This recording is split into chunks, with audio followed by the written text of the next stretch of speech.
Alors bonjour mes chers compatriotes, chers youtubeurs, surfeurs, combattants pour l'émergence africaine, chers panafricanistes. C'est le ballon de Yingui une fois de plus. Alors vous me voyez là aujourd'hui avec un gros blouson, c'est parce qu'il fait extrêmement froid. Vous pouvez voir, apercevoir la neige qui est tombée toute la nuit durant les dernières 24 heures ici, au moins un peu plus de 24 heures. Bon ben voilà. Aujourd'hui, j'aimerais parler d'un débat, c'est le manque de compétences ou le manque on dit en anglais accountability, ou on dit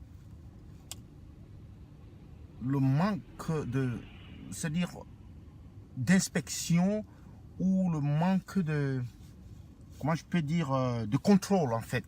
C'est le manque de contrôle. Je veux en venir au sujet, c'est que dernièrement, lorsqu'il y a eu inondation à Douala et à Yaoundé, surtout à Yaoundé, on a dit que c'est le Fundi qui a débordé, ainsi de suite. Mais voilà, un phénomène qui se passe presque tous les ans. Alors de ce côté, vous voyez qu'il y a la neige un peu partout. Cela complique un peu la vie, cela rend un peu les choses difficiles, c'est-à-dire la conduite, les déplacements, parfois il y a des annulations de trains, il y a des annulations de bus, il y a même des annulations de vols, etc. Mais cela est fait dans le strict respect des règles de sécurité, c'est-à-dire pour ne pas mettre des gens en danger, les vies des gens en danger. Je vais vous dire là, il y a la différence. Les deux phénomènes sont des phénomènes de la nature, bien sûr.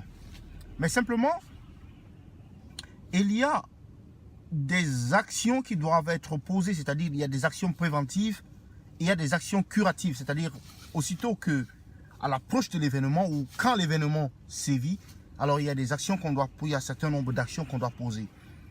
En ce qui concerne l'inondation par exemple à Yaoundé, le Fundi n'a pas été canalisé, notre système d'égout n'a pas été, est non existant, et donc c'est un problème qui va continuer de se produire. C'est un phénomène qui va continuer de se produire jusqu'à ce que les autorités prennent conscience non seulement de l'état de ce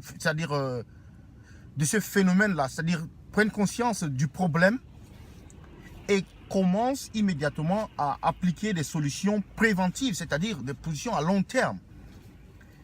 Et par la suite, il y a des solutions curatives, c'est-à-dire des positions à court terme, c'est-à-dire, par exemple, s'assurer que les égouts sont bien nettoyés, que les caniveaux sont débouchés et tout cela. Ça, c'est des choses qui se font, c'est-à-dire à l'immédiat, là, c'est-à-dire qu'on peut faire constamment. Mais prévoir à long terme, c'est prévoir une bonne canalisation des eaux, des déchets d'eau, et puis une bonne canalisation des égouts et consorts.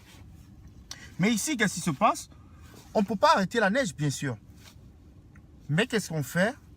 On va s'assurer que les rues sont, c'est-à-dire sablées. Ça veut dire que du sable avec du sel qu'on essaye de gicler sur toutes les routes, bien sûr.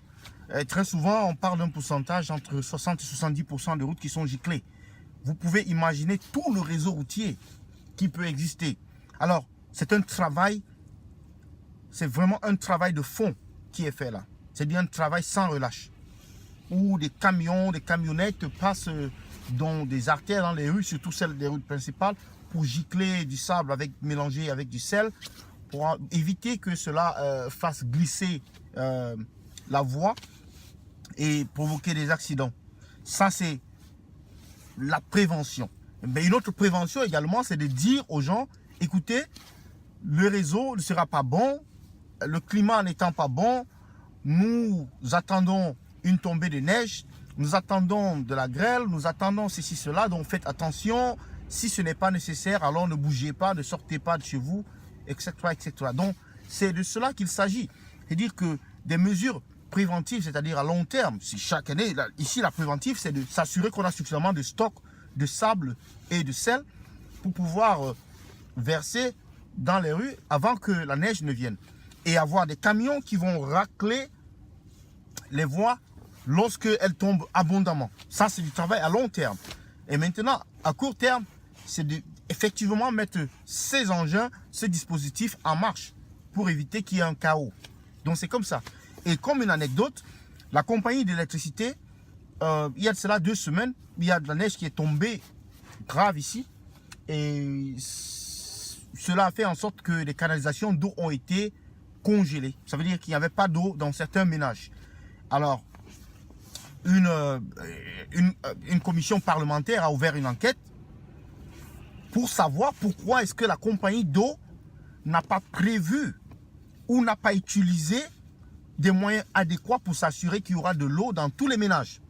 Et la compagnie d'eau doit rendre des comptes. Mais souvenez-vous, si cela se passe au Cameroun, comme il y avait des inondations là-bas, les gens vous diront, ah mais écoutez, ça n'a que duré 24 heures, donc eux-mêmes ils ne savaient pas que l'inondation allait arriver, eux-mêmes ils ne savaient pas que tout le temps ça inonde toutes les années, donc tout le monde doit être prêt, tout le monde doit comprendre cela, tout le monde doit accepter cela, parce que chez nous, on compare toujours les choses au pire en fait.